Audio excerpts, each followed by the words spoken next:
When I was 8 months old, I was living in Kazakhstan, and I was sick for 2 weeks, and I was so close to dying. Nobody knew what was going on, why I was so sick, and then they gave me medicine, and 2 weeks later, I was healed. But what they didn't know was that I lost my hearing.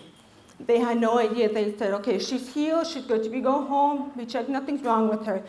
And my parents were like, okay, everything's good. They took me home, and time was going by, and they started noticing something's off with Victoria. She being such a big troublemaker, she's such a huge rebel, and she did everything possibly she could just to make everyone mad, and she would drive everyone crazy because you have to keep your eyes on her. You can't take your eyes away for 1 second. You don't know what she's gonna do. And there's like, it's not normal. I mean, yes, a little kid, she's a rebel, troublemaker, but it's not this much, so bad. So everyone's always worried, keeping an eye on me. And then, for 3 years, I lived in a silent world. No one knew. I was, just a normal little kid. I was very adventurous. And I didn't even know that it was not normal, that I could not hear. Nobody knew. No one suspected a thing. Then we came to America. I was 3.5 years old, and it's protocol. If you move from a country, you have to go through physical checkup, just to make sure you're not carrying any diseases, everything is good. So they sent me to a doctor, and they're checking me, and they noticed something's a little off. They said, we need to send her to a different doctor for more testing, audiology. They specialize in hearing and, checking your ears and all that. So my parents were like, why, what's wrong? So like, okay, they take me to the doctor, and the doctor checking me. She goes, yep, she's deaf. She has very profound loss in her ears. You're going to have to give her hearing aids so she can hear. She's going to have to take speech therapy, learn how to talk, how to hear, how to recognize sound, how to read lips, all this stuff. My mom, she was devastated. She didn't know what to do. I was her first child. And from where we were from, deafness or any kind of disability is a curse.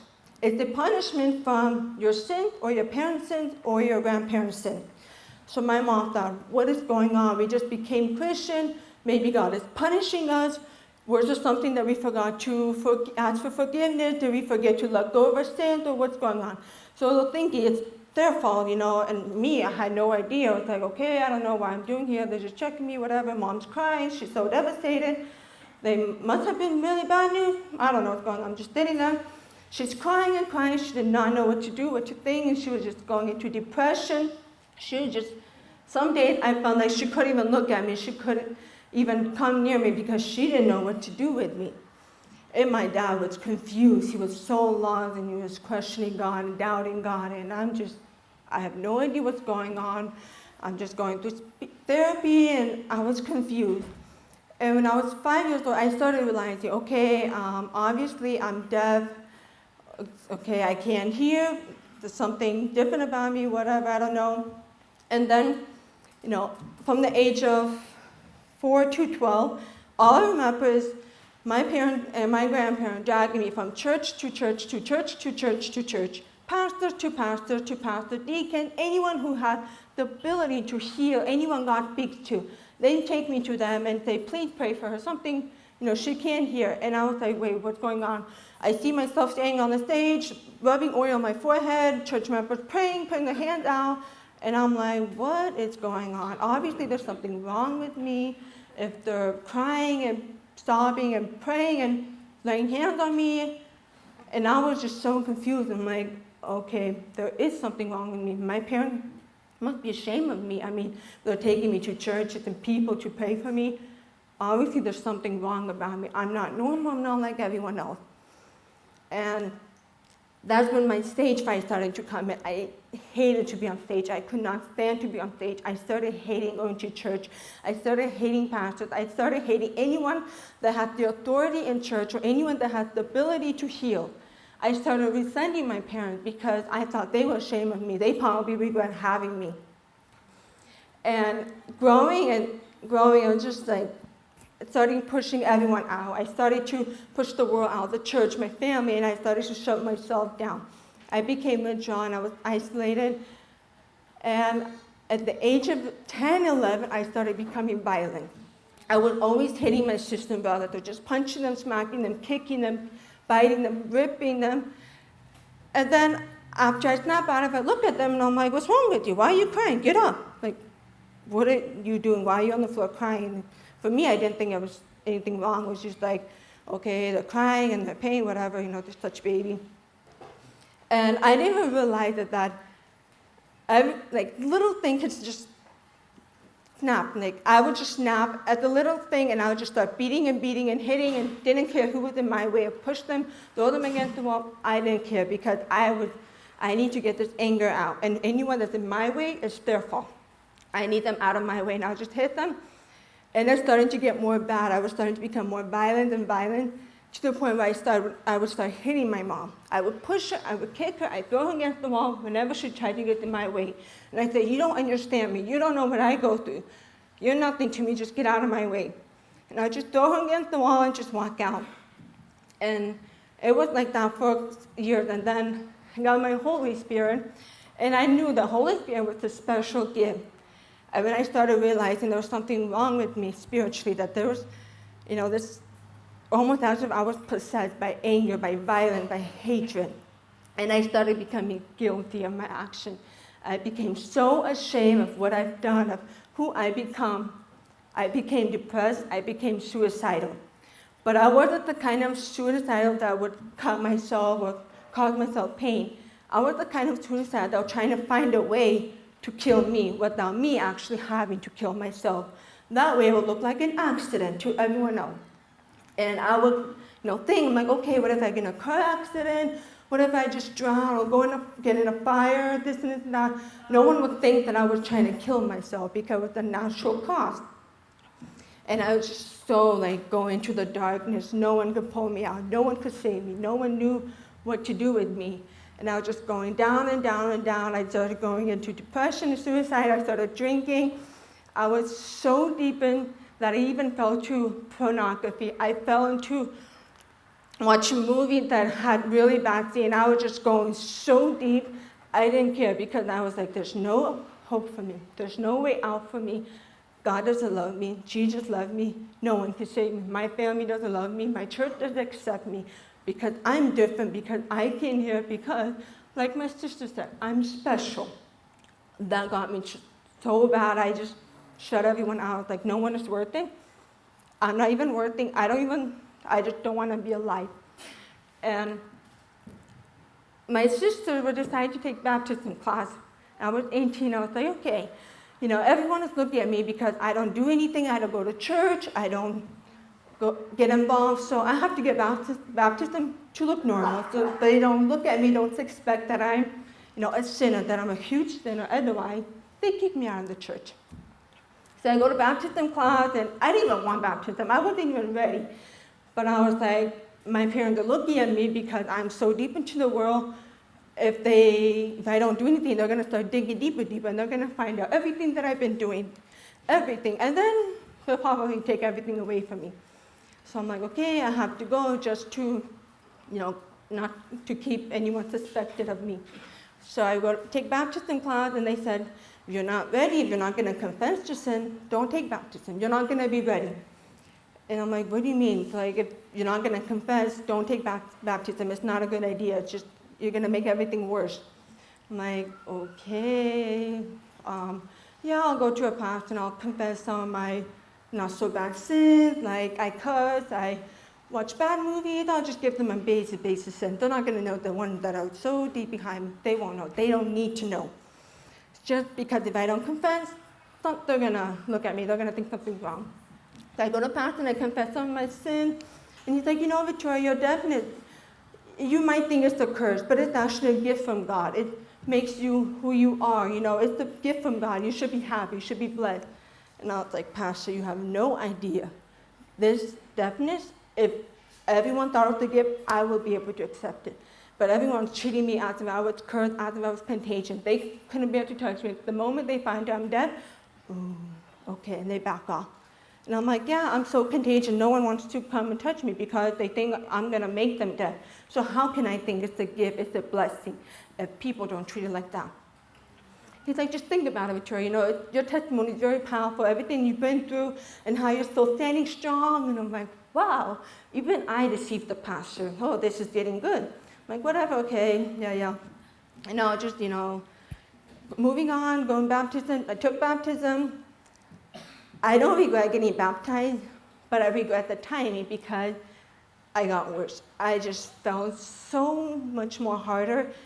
And I was like, nobody told me that if I get baptism, I'm going to be a lot more worse than I was.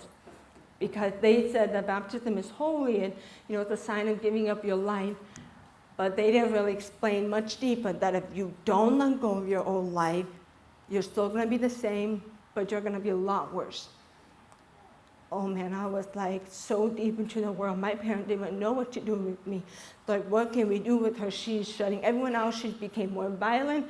She's so isolated. We don't even know what's going on with her. We don't even know if she's doing anything because it's as if she's just invisible to herself, to everyone. We don't even know what to do with her.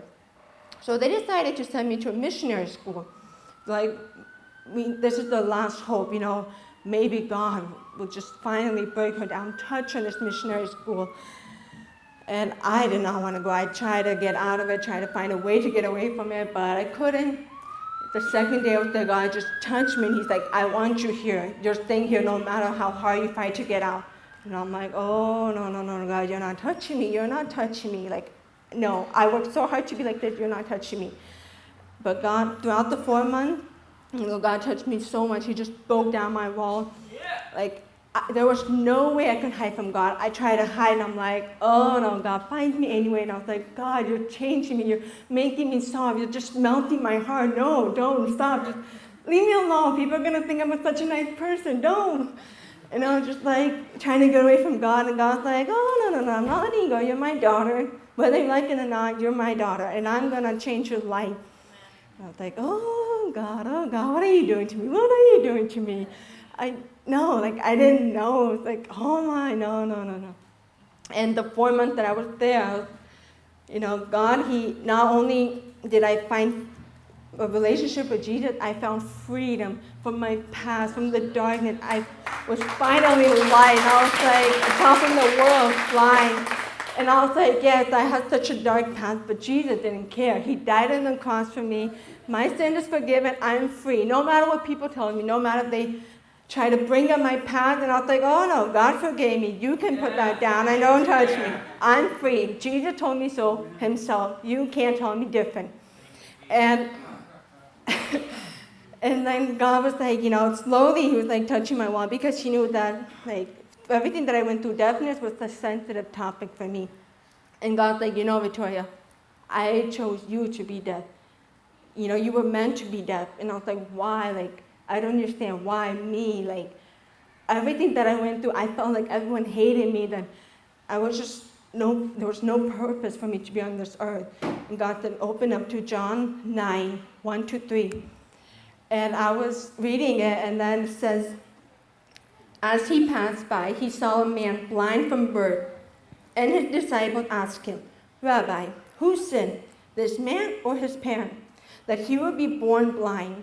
Jesus answered, it was neither that this man sinned nor his parent, but it was so that the works of God might be displayed in him.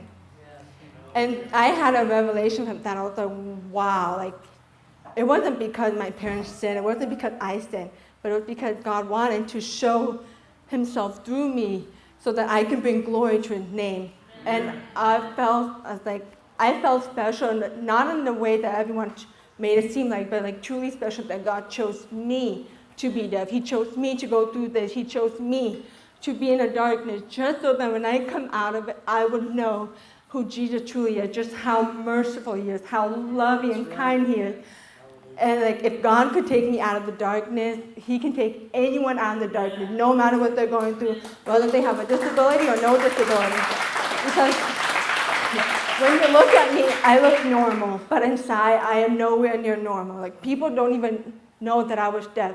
They think that everything's fine with me. I just, being a little off track. But when I tell them I'm deaf, and they're just, suddenly they treat me different. I'll think, wait a minute, a second ago you were laughing at my joke. Now you're okay. But then God's like, you are special. I chose you to go through this. I chose your family to go through this. Because I know you can handle it. You know that I don't give you anything you can't handle. I don't give anyone anything they can't handle. But we think that we can't handle. We think that it's impossible. It's just impossible. There's no hope out of it. But God said, no, I don't give you more than you can handle. You can handle it. You just need to believe. You need to see yourself the way I see you. I know your potential. I know your strength. But you need to see through my eyes how I see you. You are beautiful. You are special. You are mine.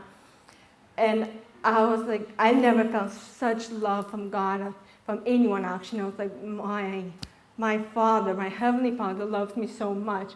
Even if nobody loved me, I was like, God, now to this day, I can say thank you for my deafness. I can say thank you for taking away my hearing, because I look at other people and they have no arm, no legs, or no body part, and I look at them and I'm like, how are they so happy? I'm so miserable. I can't hear. It's music, and they're so happy, and they're rolling on a skateboard even though they don't have legs and arms. And I'm like, how? What do they have that I don't? They had peace, they had love, but most importantly, they had Jesus. Yeah. And that was I was missing. I found Jesus, and I was like, yo, Jesus mine. I'm not going anywhere.